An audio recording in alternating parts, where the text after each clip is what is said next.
이제 멋에 대한 이야기를 좀 할까 합니다. 그 문화생활은 멋들어진 삶, 멋스러운 삶이다. 그 멋과 관련 지어서 한번 말씀을 드리겠습니다.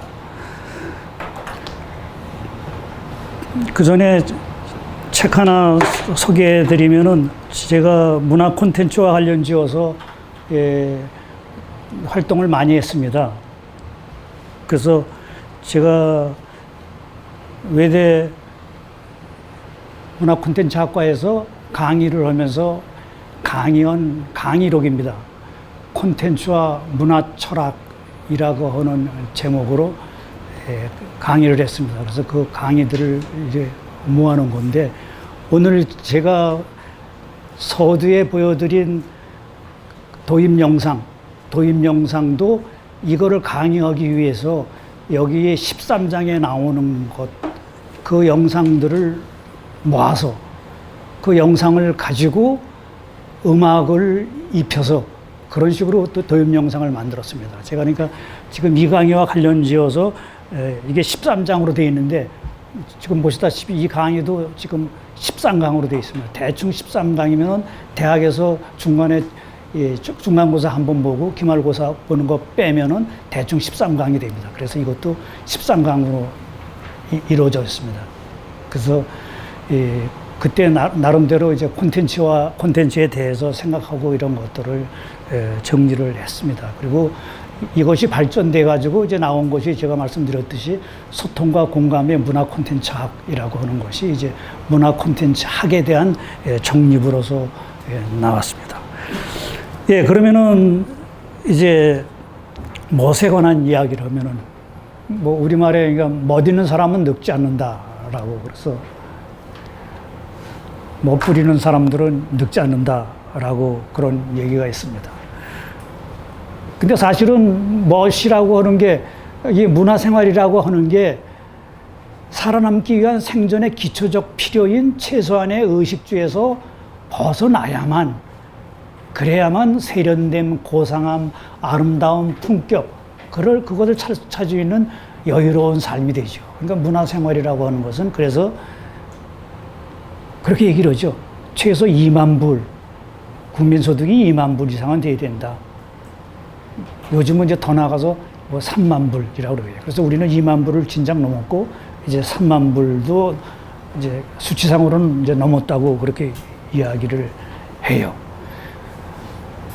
그리고 이제 제잘난 멋의 삶. 그렇기 때문에 이제 이렇게 문화생활이 들었으면은 제잘난 멋을 찾는 그런 문화적인 여유를 갖죠.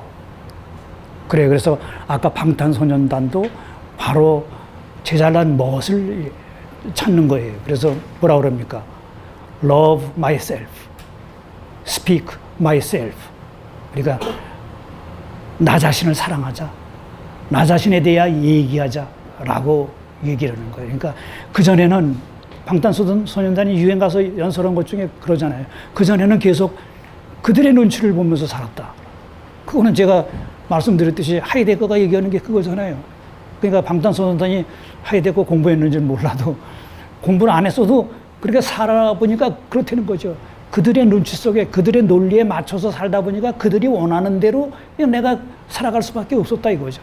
근데 어느 순간부터인가 그래서는 안 되겠구나 해서 이제 조금씩 변화를 거쳐가지고 이제 자기가 지금 사는 거는 이제 나 자신을 사랑하고 나 자신에 대해서 이야기하고 당당하게 그런 시대가 왔다라고 하는 거. 그게 이제 바로 자기가 가지고 있는 멋, 그 멋을 어떤 기준에 맞춰서 재단하는 게 아니라 내가 가지고 있는 이 나름대로의 나다움, 그게 나만의 멋이 될 수 있구나 라고 하는 거. 그래서 나 자신을 사랑하고 나 자신에 대해서 이야기하고, 미디어 시대에 가장 중요한 건 뭐예요? 미디어 시대에 가장 중요한 거는 나는 표현한다. 그러므로 나는 존재한다. 표현하지 않는 거는 존재하지 않는 거예요. 그러니까 참 동아시아 사람들은 제가 강조하는 것 중에 하나가 그거잖아요. 침묵 속에 살아왔어요. 여태까지는 말 안 하고 침묵을 해도, 말을 안 해도 다 상대방이 그 마음 알고 그렇게 소통이 되는데, 이제는 뭐예요? 나의 존재는 내가 말하는 만큼의 나예요. 말하지 않으면 나는 부재하는 거예요, 부재. 나는 없는 거예요. 그래서 저도 강의 시간에 아주 그렇게 얘기를 해요. 여러분들이 이 강의실에 강의 들으러 와서 말 한마디 안 하고 가면은 여러분들은 출석은 했을지 몰라도 부재했다. 요즘은 그러니까 자기의 존재를 알려야 되는 거죠. 그래요. 어떻게 보면 바로 그거를 이제 방탄소년단은 스스로 짧은 삶 속에서 깨닫고 자기 자신의 멋을 찾은 거죠. 멋, 이것도 이제 사전을 찾아보면은 차림새, 행동, 됨됨이 따위가 세련되고 아름다움, 고상한 품격이나 운치, 생김새나 언행, 마음씨 따위에서 우러나오는 아름다운 맛, 이렇게 얘기를 합니다. 차림새, 행동, 됨됨이, 이게 세련되고 아름답다 이거죠. 제자른 멋에서의 이 멋은 이 맛이 길들여진 거예요. 우리말의 멋과 맛의 관계, 그거는 제가 이제 텍스트 뒤에 좀 자세하게 썼어요. 우리말에 아래아가 있는데 이 아래아는 바깥으로 나가면은 바깥으로 표현이 되는 거예요. 표현이 되는 거예요. 이게 안으로 들어가면은 바깥으로 표현이 되는 게 아니라 몸에 배는 거예요. 맛은 이 바깥으로 나갔잖아요. 아니까. 그래서 바깥으로 표현되는 바깥으로 표현되는 것에 치중하는 것이죠. 근데 멋은 그 맛을 즐기는 것이 이제 자기 안에 생활화되고 습관화되고 그래서 자기 몸에 배면은 그게 멋이 되는 거예요. 제가 알과 얼의 관계는 어떻게 얘기를 했어요? 알과 얼의 관계는 바로 알은 내 안에 있는 얼, 내 안에 있는 씨알, 내 안에 있는 소알, 이런 것들이 바깥으로 나가는 것이 알이에요. 근데 이것이 안으로 들어와가지고 나의 이 본래의 모습을 형성하고 있는 것이 이제 얼이죠. 그래서 얼과 알의 관계처럼 맛과 멋의 관계도 이제 그런 관계예요. 그래서 텍스트를 한번 이제 보시면요.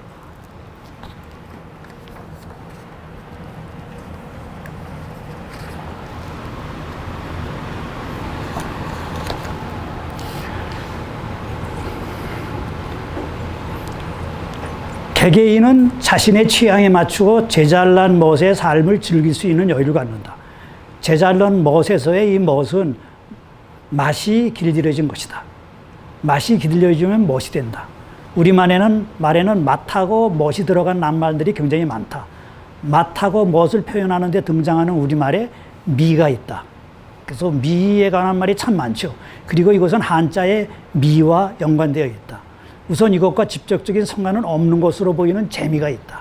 그런데 사실 따지고 보니까 이것도 재미도 자미에서 왔고 거기에 그 미자가 그대로 있는 거예요.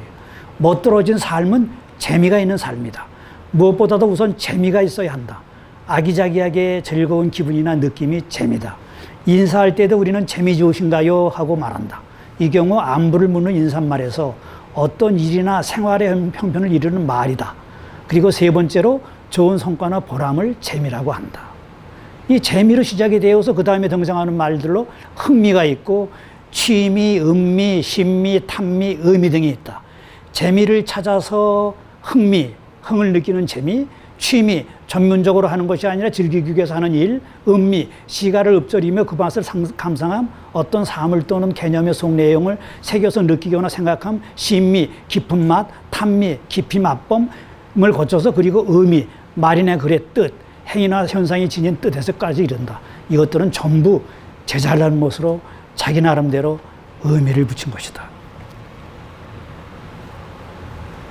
이렇게 우리의 일상 용어에 우리는 벌써 멋을 찾았어요. 재미를 찾았고요. 그게 지금 여기서 얘기하고 있는 겁니다. 제잘난 멋에서의 이 멋은 맛이 길들여진 건데 우리 말에는 이게 미와 재미가 밑바탕에 깔려져 있습니다. 그래서 멋들어진 삶은 재미가 있는 삶이고 재미로 시작이 되어서 그 다음에 등장하는 말들이 흥미, 취미, 의미, 심미, 탐미, 의미 등인데 여기서 중요한 건 뭐냐? 여기서 중요한 거는 바로 의미를 부여하는 주체가 바로 나다 이거죠. 나다. 그래서 제잘난 멋이다 라고 하는 거예요. 그래서 저는 이제 이러한 사전적인 의미를 가지고 이제 저 나름대로 이제 개념을 잡는 거예요. 그러니까 제가 말씀을 드렸잖아요. 개념을 잡는 게 중요하다. 그래서 저는 이제 개념으로 이렇게 규정을 해봤어요. 무엇이 뭐냐? 무엇은 주어진 목적이나 기능, 정해진 규칙이나 규율을 벗어나 어떤 것을 그 자체로 보며 즐길 줄 아는 태도. 그러니까 주어진 목적, 기능, 규칙, 규율이 있는데 그것을 벗어나 어떤 것을 그 자체로 보며 즐길 줄 아는 태도다 이거죠. 근데 보통은 어때요? 보통은 다 목적, 기능, 규칙, 규율을 따르죠. 그게 제가 말씀드렸듯이 어려서는 이렇게 어떻게 보면 제 멋대로 한다고 그러잖아요. 제 멋대로. 제 멋대로 하다가 이게 유치원 들어가서 사회생활 하면서 거기에 규칙이, 기능, 목적, 규칙, 규칙이 있으면서 그거를 따라해야 되는 거예요. 그러면 자기 멋을 죽여야죠. 죽이고 거기에 따라해야 되는 거예요. 그러다 보니까 이제 멋과 끼가 이제 사라지기 시작하는 거죠. 규율이 바로 그런 걸 통제하는 거예요. 그래요. 그래서 여기서 제가 이제 강조하려고 하는 것은 바로 이렇게 멋에는 뭐가 있냐면 이 탈 코드의 경향이 있다는 거. 탈 코드. 코드를 벗어나는 거죠. 목적, 기능, 규칙, 규율을. 그러니까 목적 플러스 알파. 멋은 뭐냐면 기능 플러스 알파. 이렇게 멋이라고 하는 것은 목적 플러스 알파, 기능 플러스 알파로서 새로운 차원을 여는 거예요. 새로운 차원을 여는 거. 그렇기 때문에 제가 이제 창의성을 얘기를 하면서 멋을 얘기를 하는 거예요. 그러니까 멋이라고 하는 말 자체에 거기에는 목적 플러스 알파, 기능 플러스 알파, 그 알파가 있는 거예요. 그 다음에 멋들어진 이정교배예요. 목적, 기능, 규율, 규칙을 벗어난 플러스 알파가 있기 때문에 끊임없이 그것이 가지고 있던 목적, 기능을 벗어나서 딴 것과 연합하는 이정교배의 현상이 생기는 거. 이것이 멋이 가지고 있는 또 하나인 거예요. 그러니까 멋은 바로 목적, 기능 플러스 알파, 그 알파가 있는데 이 알파라고 하는 것이 새로운 차원을 열어가는 거기 때문에 이 새로운 것이 기존의 것과 합쳐가지고 이정교배를 이루는 거죠. 그렇기 때문에 문화라고 하는 건 끊임없는 이정교배예요. 끊임없는 융합과 복합이에요. 그냥 머물러 있는 것은 다 썩어요. 문화는 그래서 동사라고 해요. 동사. 명사가 아니라 동사다 이거죠. 그리고 그냥 정체되어 있는 있음이 아니라 끊임없는 되어감이에요. 과정인 거예요. 과정. 그 점을 알아야 돼요. 그렇기 때문에 여기서 이제 창의적인 발성이 나올 수가 있는 거예요. 창의적인 발성. 그래서 문화에서 무엇보다도 중요한 것은 이러한 이정교배를 찾는 그런 창의적인 발상이에요. 그래서 그것이 요즘 새로운 분야로 등장한 게 디자인이죠. 디자인. 현대 와서 이제 가장 중요한 것이 결국은 디자인인데 디자인은 디자인. 자인은 뭐예요? 자인은 사인이잖아요. 사인. 기호예요. 기호. 디자인. 모든 것을 기호화하는 거예요. 기호화. 모든 것을 그러니까 새롭게 기존에 있는 언어의 틀을, 형상의 틀, 그 틀을 벗어나서 새롭게 의미 부여하는 거예요. 디자인이라는 것 자체가. 그것이 바로 그러니까 창의적인 이제 발상인 거죠. 그러면은 이제 창의성에 대해서 이제 조금 더 살펴보면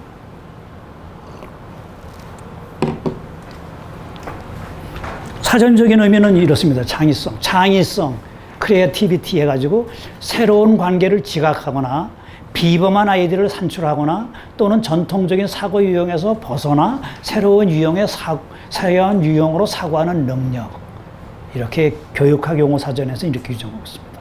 그런가 하면 매스컴 대사전에서는 크리에이티비티에서 창조성이라고 여기는 용어를 창의성이 아니라 창조성이라고 번역을 했는데 창조란 기존 소재를 창조자가 새롭게 다루어낸 것을 말하며 창조성은 과학이나 예술의 기본적인 요소이다 라고. 그러니까 사실은 창조라는 게 너무 말이 거창하죠. 창조라는 것은 본래 하느님한테나 쓸 수 있는 거예요. 인간은 고작해 창의예요. 창조성, 이것도 사실은 창이라고 해야 돼요. 사고하고 문제를 해결하는 데 있어서 독창성에 의해 특징 지어지는 지능의 측면을 말한다. 창조적인 능력은 해결을 향해 여러 가지 방향에서의 여러 가지 생각을 하는 다면적 사고를 한다. 사회학 사전에서는 이렇게 얘기를 해요. 그래서 여기서는 결국은 뭐냐? 창의성, 새로운 것을 발견하거나 만들어내는 능력, 그리고 그 산물. 이렇게 간단하게 말할 수 있어요. 새로운 것을 발견하거나 만들어내는 능력이나 그 산물.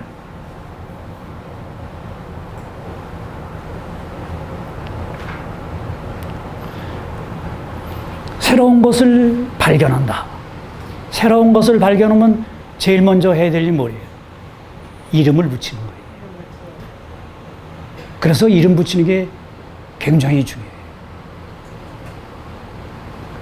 그래서 하이데거는 그렇게 얘기를 해요. 우리의 일상 언어, 우리가 넌양 쓰고 있는 그런 일상 언어가 따지고 보면은 예전에 시인들이 만들어낸 시어다, 신말이다라고. 그것이 이제 하도 많이 써도 닳고 달아서 일상 용어가 된 거죠. 시인의 말은 그거다 이거죠. 그렇기 때문에 우리 일상 언어가 그렇게 중요한 거예요. 누군가가 처음에 왜 장미를 장미라고 했느냐 이거죠.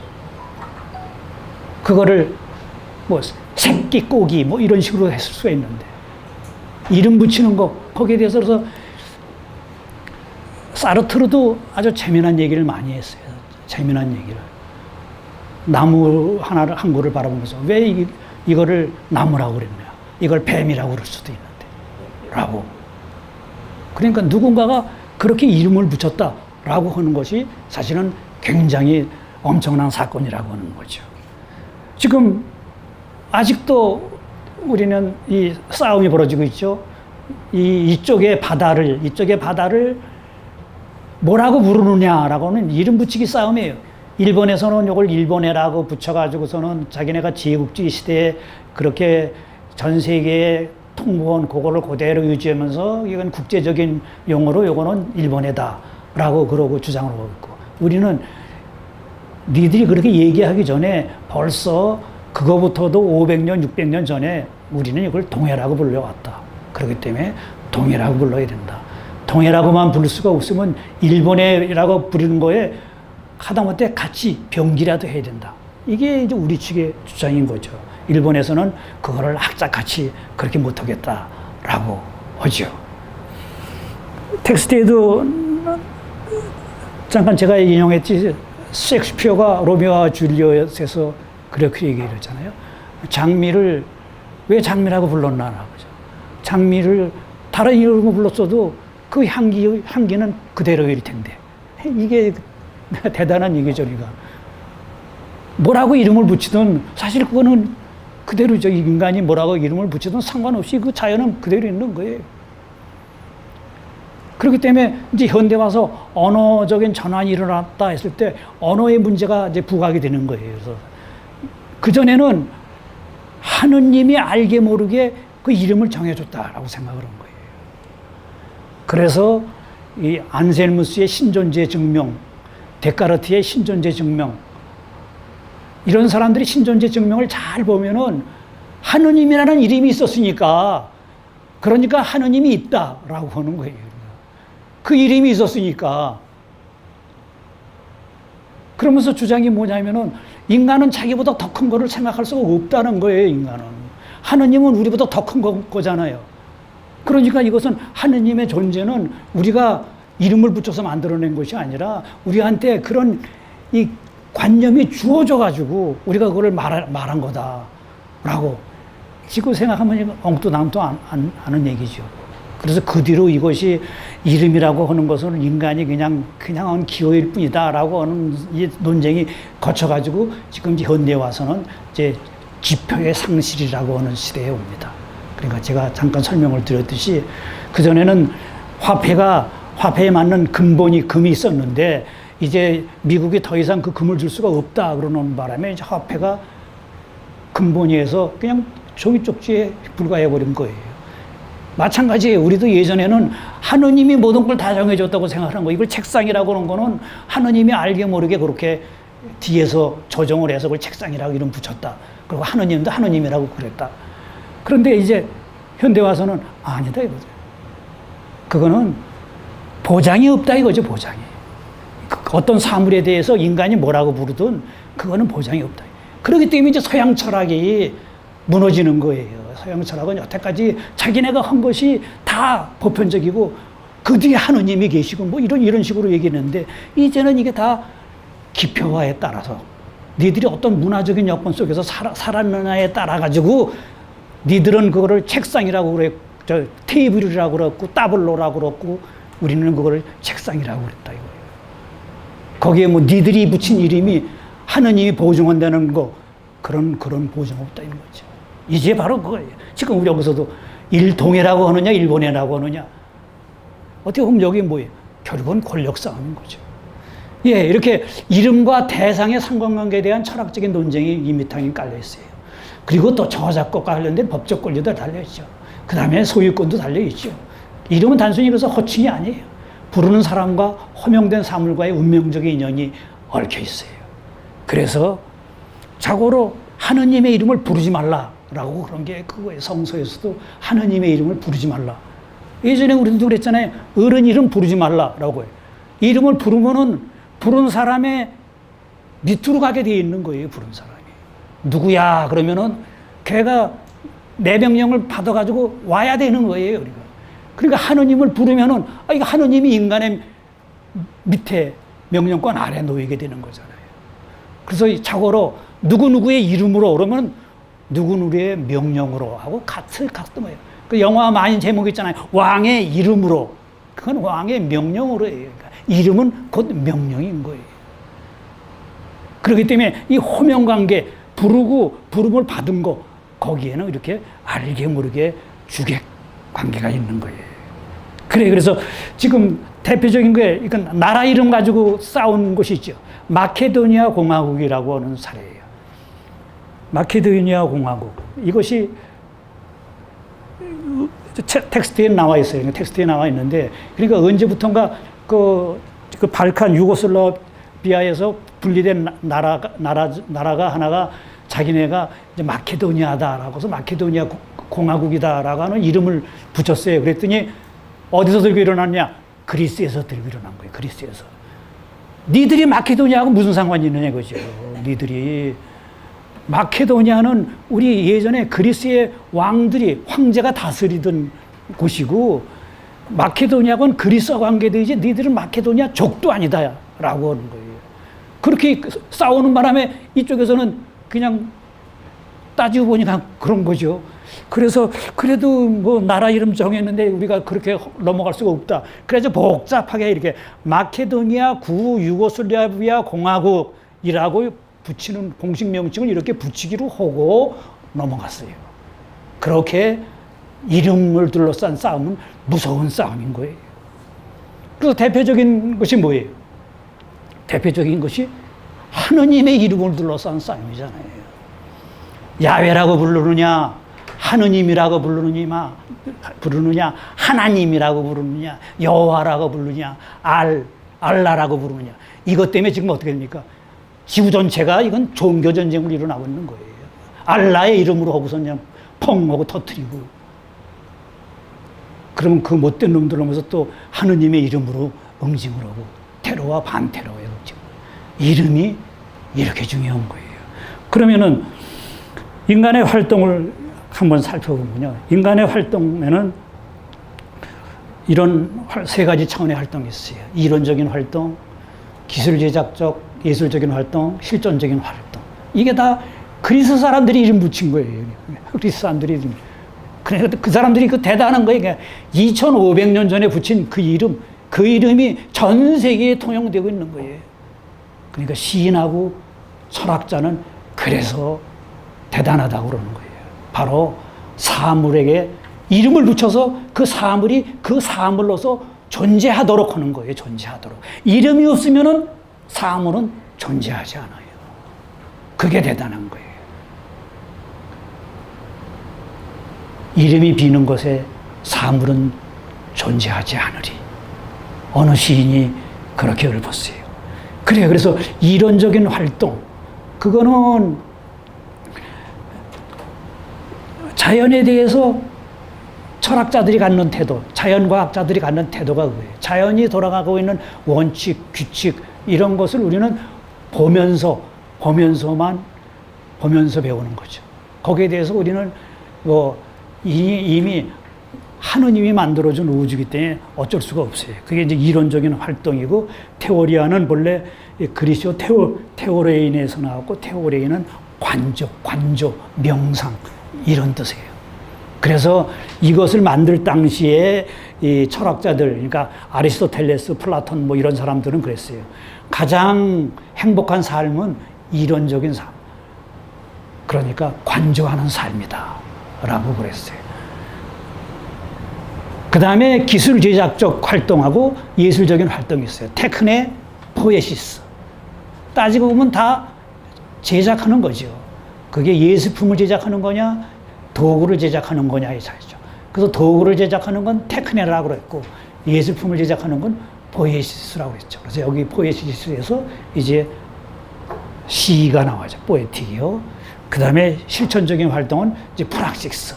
인간의 모든 행위, 윤리 도덕적인 행위, 거기에서 나오는 습관, 관습 이런 것들이 바로 실천적인 활동이라고 볼 수가 있어요. 이렇게 그리스 사람들이 이런 이름을 붙여놓은 것이 지금까지도 통용이 돼요.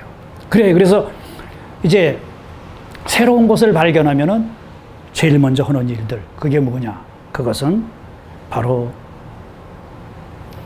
새로운 것을 발견하거나 발명하고 인간이 제일 먼저 하는 일은 거기에 맞는 이름을 찾아 붙이는 것. 그래서 그전에는 말씀을 드렸듯이 이것을 하는 일이 철학자, 시인들이었어요. 그런데 요즘은 그야말로 여러 군데에서 많은 사람들이 새로운 거 발견하잖아요. 그렇기 때문에 서로 이제 거기에 이름을 붙여가지고 소유권, 지적 저작권, 그 다음에 뭐 자기만의 독특한 무슨 그런 장치를 작용해서 아무도 못 사용하도록 하잖아요. 그래서 우리도 지금 현대 예를 들어서 미디어학 이런 거 공부하면서 제일 어려운 점이 영어로 만들어낸 새로운 개념들, 이 개념들을 우리말로 제때제때 못 만들어내는 거예요. 여기서 우리는 학문이 뒤지는 거예요.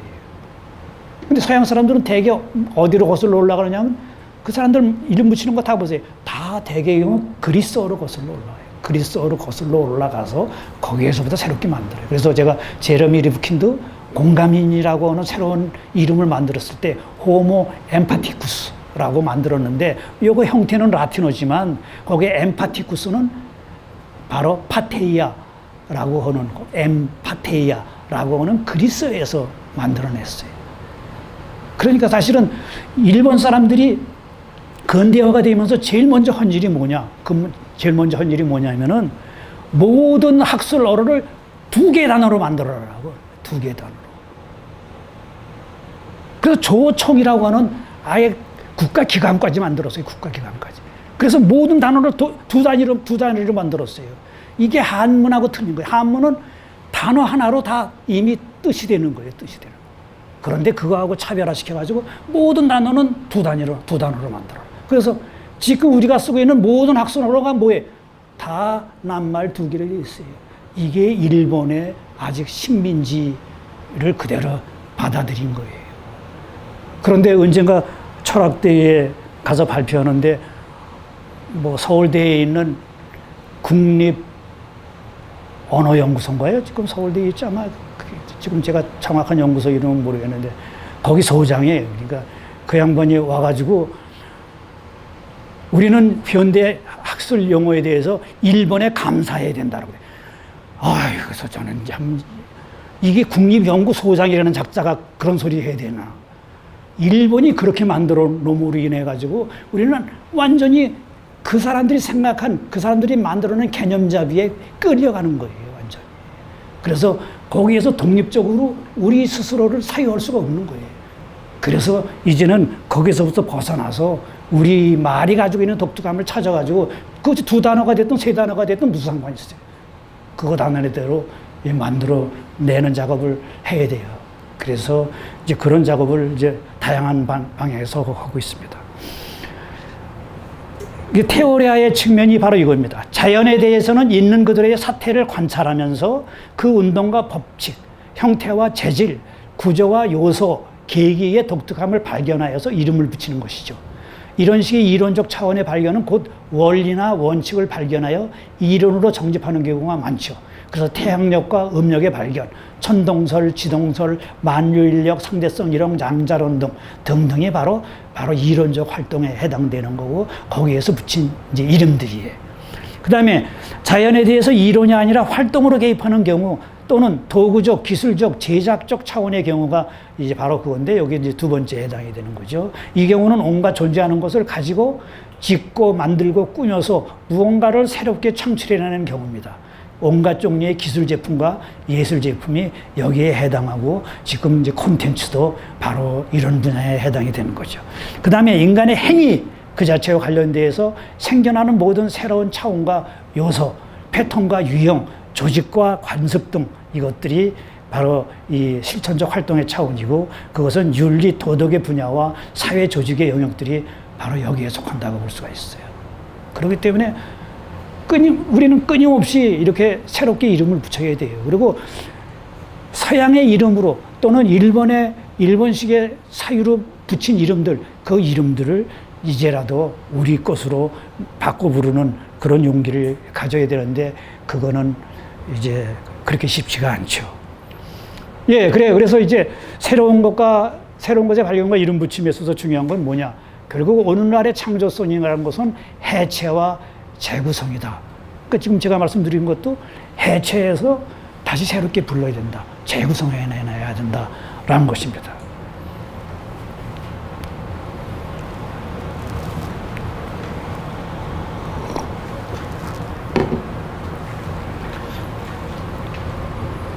이건 이제 흔히 하는 말이죠. 하늘 아래 새로운 것은 없다. 하늘 아래 새로운 것은 없어요. 그렇기 때문에 이미 다 어떤 형태로 보면 있는 거예요. 그래서 창조란, 엄격한 의미의 창조란 없다. 그죠? 엄격한 의미의 창조는 하느님이 그야말로 무에서부터 창조를 한 것이 창조고, 아무것도 없을 때, 지금은 다 있는 거 가지고 이렇게 저렇게 잇고 연결하고 짓고 꾸미고 그러는 것이죠. 인류가 축적해온 지식과 정보를 새로운 관점과 관심에 따라, 바로 이거예요. 인류가 축적해온 이 지식과 정보를 새로운 관점과 관심에 따라서 새로운 필요와 욕구에 맞추어서 새롭게 사태를 재정리하고 재구성해내어 새로운 개념으로 담아내는 것, 그것이 바로 창의성이다 이거죠. 지식과 정보를 새로운 관점과 관심, 필요와 요구에 맞추어서 새롭게 그 사태를 재정리하고 재구성해내서 새로운 것으로 담아내는 것, 그게 오늘날에 있어서 창의성이라고 볼 수가 있어요. 그러니까 이거를 가르쳐줘야 되는 거죠. 그러기 위해서는 고정관념을 해체하고 새롭게 재구성해내는 것이 중요합니다. 포스트 모던의 철학 사조를 지칭하는 전문 용어인 해체주의. 한동안 우리도 해체주의가 용행했어요. 해체주의. 근데 해체주의가 모든 것을 때려 부수자라는 것으로 착각으로 긋는 거예요. 해체주의는 그래서 여기 번역이 사실 잘못된 거예요. 해체주의가 아니에요. 여기 해체가. 해체는 여기에 데스트룩시온에 해당되는 거예요. 데스트룩시온. 근데 여기는 데컨스트룩시온이 있어요. 그러니까 데스트룩시온은 해체인데 두들겨 부수는 건데, 컨스트룩시온은 건축하는 거예요. 구성하는 거예요. 이 두 단어를 합친 거예요. 이 두 단어를 합친 사람이 누구냐? 데리다예요. 자크 데리다. 근데 지리다는 이걸 어디서 끌어왔느냐? 하이데거에서 끌어왔어요.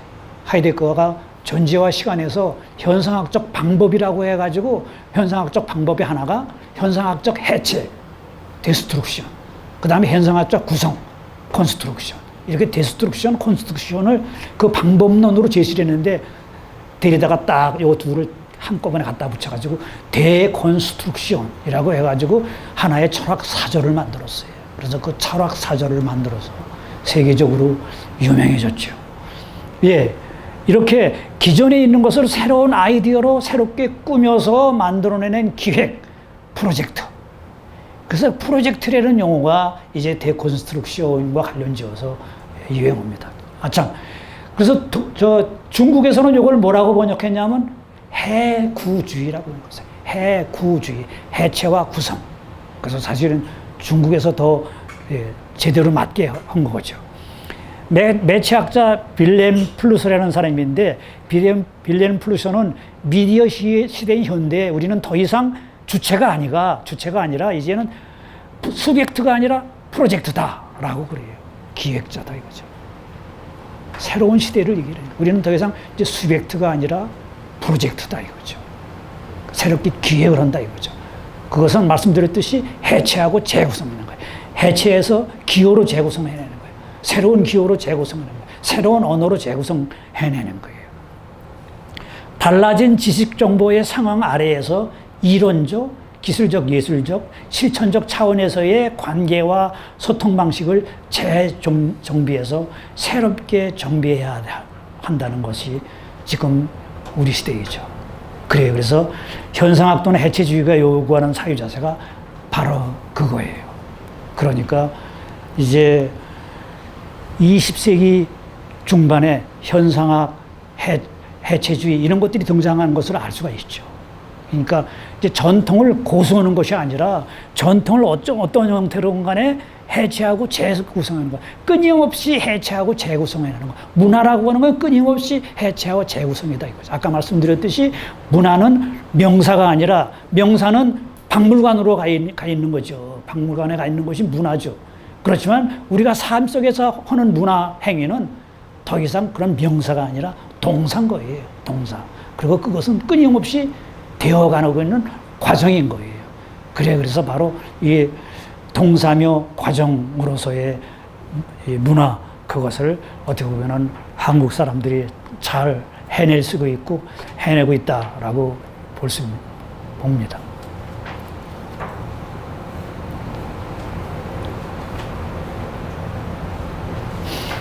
예, 그래. 그래서 해체와 재구성을 위해서 어떤 교육을 시켜야 되느냐라고 하는 것. 그게 제일 먼저 중요한 것이 일상에서 벗어나야 되는 거예요, 일상에서.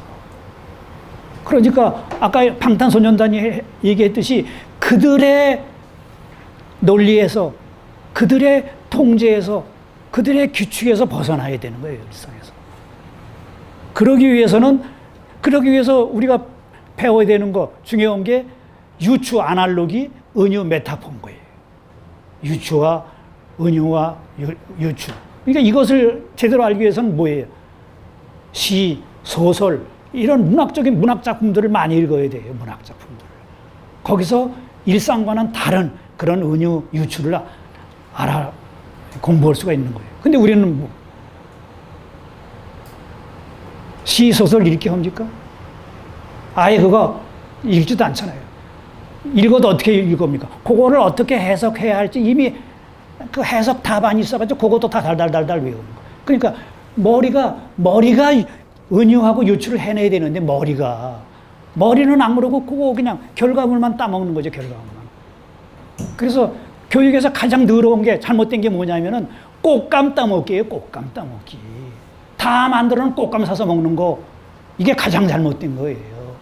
꽃감을 만들어야 되는 거예요, 만들어 놓는 거. 씨를 뿌리고 씨를 실어서 감아서 이 과정이 중요한 건데 우리는 계속 꽃감만 사 먹는 거예요. 우리의 교육이 그게 잘못된 거예요. 그 다음에 두 번째로 여기서 중요하다고 하는 게 추상적인 생각과 말하기. 이게 바로 철학인 거죠. 개념화 시키는 거예요. 그냥 일상적인 사유를 가지고는 창의성이 키워지지가 않는다는 거예요. 그래서 뭐가 필요한 거예요? 인문학이 필요한 거죠. 인문학적인 상상력이 필요한 거예요. 그것을 우리는 교육을 시키지 못하고 있는 거. 그게 이제 우리의 비극이라고 할 수가 있습니다. 그래서 이제 오늘의 마지막 절로 왔습니다.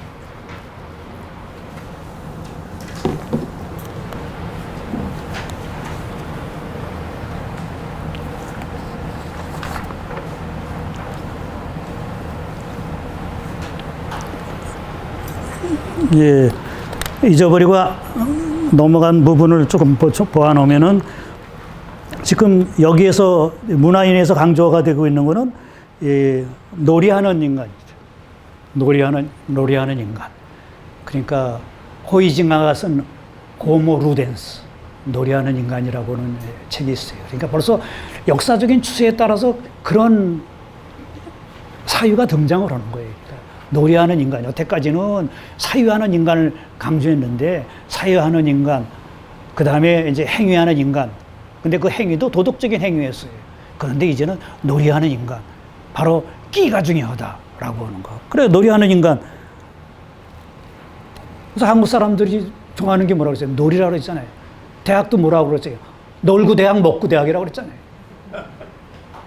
그러니까 우리는 놀이는 좋아한 거예요. 그러니까 사실은 그 사람들 대학 보내지 말았어야 되는 거예요. 놀이하고 끼가 있는데 그건 놀이 끼로 성공하게끔 해야 되죠. 그러면 서태지와 같은 사람들이 나오는 거고 방탄소년단과 같은 사람들이 나오는 거예요. 그런데 그것을 그냥 억지로 강제로 대학이라고 하는 인생 목표 정해주고 글로 매진하라고 그러니까 걔네들이 오히려 이제 빗나가는 거죠. 예, 그 다음에 제가 여기 탈코드와의 이야기를 하면서 이제 먹는 거를 얘기를 했어요. 우리가 지금 우리가 한국 사람들이 즐겨 하고 있는 게 중에 하나가 뭐예요? 맛집 찾기잖아요. 맛집 찾기. 소소하고 확실한 행복, 소확행. 그 첫 번째가 친구, 우정, 사랑 이거고 그게 한 5, 60% 되죠. 그 다음에 두 번째가 뭐냐? 먹는 거예요. 먹는 거. 그래서 맛집 찾기가 그렇게 유행한 거예요. 그러니까 맛집 찾기도 뭐예요? 처음에는 그러니까 먹는 거는 목숨을 먹기 위해서 연명하기 위해서 먹는 건데 이때는 맛을 생각할 여유가 없죠. 근데 맛을 생각하면서 이것은 음미하는 단계로 들어가는 거죠. 아까 얘기했죠. 이제는 먹는 행위가 단순히 살기 위해서 먹는 게 아니라 먹는 행위 그 자체를 즐기기 시작하는 것이에요. 바로 여기에 멋이 있는 거죠. 멋. 그래서 식도락가들은 맛집을 찾아서 다닙니다. 온갖 희귀한 것을 찾아다니며 아주 비싼 돈을 내면서 먹는 사람들입니다.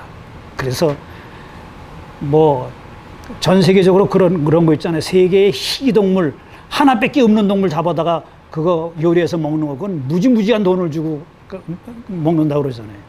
그런데 이제 멋이 더 들면 어떻게 되느냐 하면은 이제 먹는 행위에서 소위 말하는 입으로서의 미각을 벗어나서 단계가 높아져 갑니다. 보기 좋은 떡이 더 맛있다고 그럽니다. 그러니까 어떻게 되는가? 미각에다 이제 시각을 더하죠.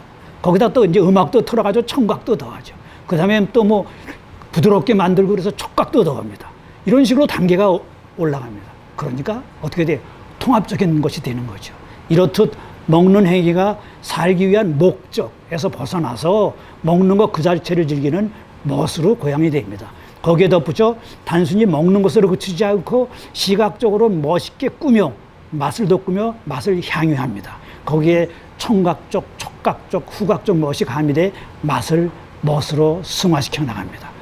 이것이 바로 멋떨어진 생활이고 이것이 탈코드화의 경향입니다.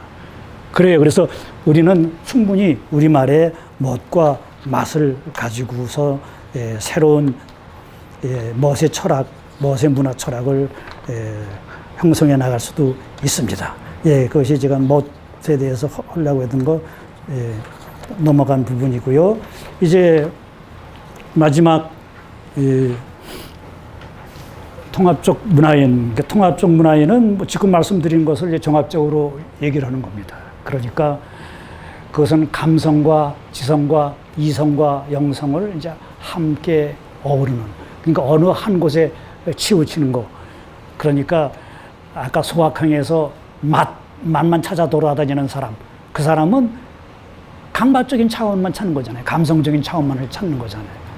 그래서는 안 된다는 거죠. 인간은 이제 모름지기 영성적인 차원도 생각을 해야 된다라고 하는 거. 그러니까 얼로서의 나도 생각해야 된다라고 하는 거. 그 점을 생각해야 되는 거죠. 그래서 이제 다석이용호 선생님의 말을 빌린다면 몸으로서의 나, 그 다음에 마음으로서의 나, 마음으로서의 나는 나와 다른 사람들과의 그런 인간관계 속에서의 마음. 그래서 이건 이제 지성의 차원이고 윤리의 차원, 도덕의 차원이 되는 거죠.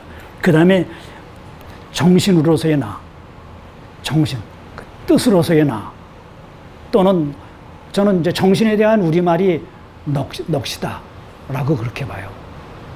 그래서 사실 예전에는 넋과 영혼과 이 혼백, 이것을 구분했었죠. 그러니까 이 백에 해당되는 것은, 사람이 죽으면은 이 백에 해당되는 것은 이 지상에 머물고, 영에 해당되는 것은 하늘로 올라간다고 생각했어요. 그래서 저는 넋의 차원은 이 지상의 것, 지상에 있는 뜻, 이런 거를 갖고 영원이 되는 거죠. 근데 얼의 차원은 우리가 죽으면은 이 지상에 머물지 않고 이제 하늘로 올라가는 거죠. 하늘로 올라가서 하늘과 하나가 되는 거죠. 이제 얼로서의 내 역할을 이제 하늘과 하나 됨으로써 완성시키는 거죠. 그것을 이제 다석 선생님은 이제 하나애로 돌아간다 해서 귀일사상이라고 그럽니다. 예, 어쨌든 이게 이렇게 통합적인 인간이라고 하는 것은 이 모든 것을 함께 아우르는 거예요. 그래서 제가 강조하는 것 중에 뭡니까? 한국 사람이 독특한 것은 바로 감성하고 영성은 뛰어난 거예요. 감성하고 영성. 그래서 지금 문화가 강조하고 있는 부분이 이 감성하고 영성인 거거든요. 그래서 문화의 시대에 한국 사람들은 뭔가 패러다임을 만들어낼 수 있다라고 하는 거. 그래서 방탄소년단이 하나의 예로 보였듯이 그 패러다임이 뭐냐라고 했을 때, 영국이 가지고 있는 문화 제국주의적인, 그래서 강한 문화가 약한 문화를 잡아먹는다라고 하는 그런 문화 제국주의적인 발상이 아니라 1세기의 문화도 아니고 2세기의 문화도 아니고 3세기의 문화로서, 바로 피지배자의 문화로서 함께 더불어 공존하고 공생하고 상생하는 그런 문화. 그런 문화가 어디 있었느냐? 대한민국, 한국에 있었던 거예요.